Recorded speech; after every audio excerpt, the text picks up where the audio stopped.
Lukas 5. Op 'n dag toe Jesus langs die Genesaret meer staan en die skare vorentoe beer om die woord van God te hoor, sien hy 2 skuite aan die kant van die meer lê. Die vissers het uitgeklim en was besig om die nette uit te spoel. Jesus klim toe in een van die skuite, die een wat aan Simon behoort het, en vra hom om dit 'n entjie van die oewer af weg te stoot. Nadat hy gaan sit het, hy die skade van die skuit afgeleer. Toe hy klaar gepraat het, sê hy vir Simon: "Vaar uit na die diep water toe en gooi julle nette uit om te vang." "Meneer," antwoord Simon, "ons het die hele nag deur gespoeg sonder om iets te vang, maar op u woord sal ek die nette uitgooi." En toe hulle dit doen, het hulle so 'n groot klomp vis gevang dat hulle nette wou skeer. Hulle wink toe vir hulle maats in die ander skuit om te kom help. Hulle het gekom en albei die skuite so vol gemaak dat hulle amper gesink het. Toe Simon Petrus dit sien, val hy voor Jesus se knieë neer en sê: "Gaan weg van my af, Here, want ek is 'n sondige mens." Hy het almal wat saam met hom was, wat stom verbaas oor die groot klomp vis wat hulle gevang het. Jakobus en Johannes, die seuns van Zebedeus wat saam met Simon gewerk het, was net so verbaas. Toe sê Jesus vir Simon: "Moenie bang wees nie, van nou af sal jy mense vang."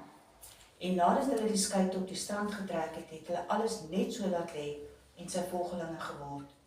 Eendag toe Jesus in een van die dorpe was, kom hy 'n man teë wat oortrek was van melaatsheid. Toe die man hom sien, val hy op sy knieë voor hom en smeek: "Here, as u wil, kan u my gesond maak." Jesus steek sy hand uit, raak hom aan en sê: "Ek wil, word gesond." En sy melaatsheid was onmiddellik weg. Toe gee Jesus hom opdrag: "Moet dit aan niemand vertel nie, maar gaan wys jou vir die priester en bring offers vir jou reiniging, soos Moses voorgeskryf het. Dit sal vir die mense die bewys wees dat jy rein geword het." Tog het die nuus oor hom nog verder versprei, en groot menigtes het saamgedrom om na hom te luister en van hulle siektes genees te word. Maar hy het hom altyd weer in eensame plekke afgesonder om daar te bid. Op een van die dae, terwyl Jesus besig was om die mense te leer, het daar ook fariseërs en leermeesters van die wet van Moses, wat van oral af uit die dorpe van Galilea en Judea en selfs uit Jerusalem gekom het. En die Here het vir Jesus die krag gegee om mense gesond te maak. Onverwags kom daar mense met 'n verlamde man op 'n draagbaar aan, en hulle wil probeer om die huis in te bring en voor Jesus neer te sit.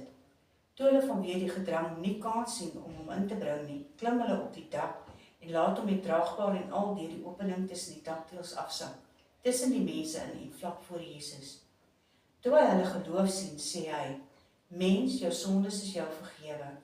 Die skrifgeleerders en die fariseërs het hulle begin afvra: "Wie is hy dat hy so godlasterlik praat? Wie anders kan sondes vergewe as net God alleen?" Maar Jesus het hulle redeneringe gemerk en vir hulle gesê: "Wat redeneer julle by julleself? Wat is makliker, om te sê, jou sondes is jou vergewe, of om te sê, staan op en loop? Maar ek gaan nou vir julle die bewys lewer, dat die Seun van die mens volmag het, om op aarde sondes te vergewe." Toe sê hy vir die verlamde man: "Ek sê vir jou, staan op, vat jou draagbaar en gaan huis toe." Onmiddellik het hy voor hulle oë opgestaan. Die draagbaar waarop hy gelê het, gevat en by God geprys, huis toe gegaan. Almal het verbaas gestaan en God geprys en vol eerbiedige vrees gesê: "Vandag het ons ongelooflike dinge gesien."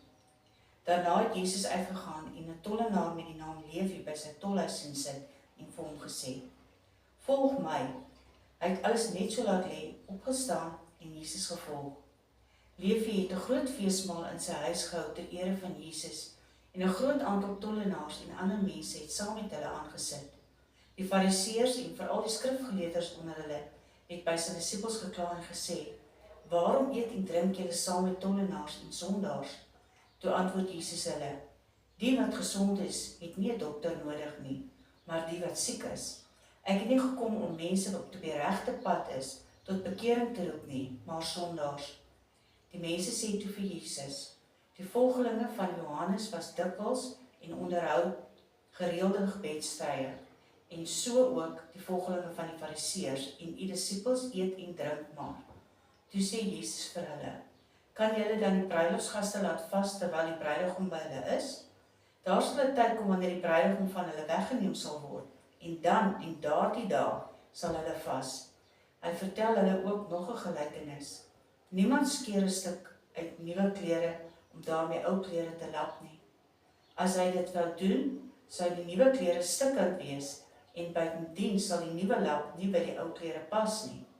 En niemand gooi nuwe wyn in ou velsakke nie. As hy dit sou doen, sal die nuwe wyn die velsakke laat oopbars.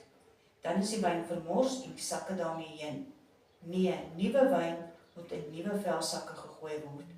En niemand wat ou wyn gedrink het, wil nuwe wyn hê nie, want hy sê die oue is goed.